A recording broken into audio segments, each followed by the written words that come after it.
Saudi ജയിലിൽ കഴിയുന്ന കോഴിക്കോട് സ്വദേശി അബ്ദുൾ റഹീമിന്റെ ജയിൽ മോചനവുമായി ബന്ധപ്പെട്ട കേസ് നാളെ വീണ്ടും പരിഗണിക്കും. സൗദി സമയം രാവിലെ 8 മണിക്കാണ് റിയാദ് കോടതി കേസ് വീണ്ടും പരിഗണിക്കുക. ജയിൽ മോചനത്തിനുള്ള അപേക്ഷ കോടതിയുടെ മുന്നിലെത്തുന്നത് ഇത് 7ാം തവണയാണ്.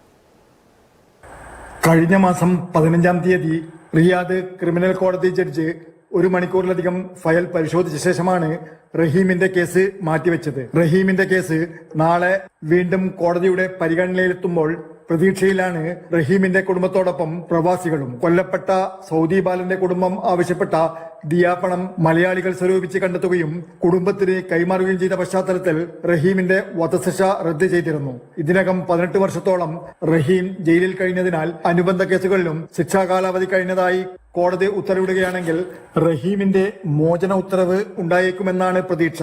അതുകൊണ്ടുതന്നെ കോടതി നടപടികളും ഉത്തരവും പ്രതീക്ഷയോടെ വീക്ഷിക്കുകയാണ് റഹീമിന്റെ കുടുംബത്തോടൊപ്പം മലയാളി സമൂഹവും. Jafar Ali Palakkode, Mathrubhumi news, Saudi Arabia.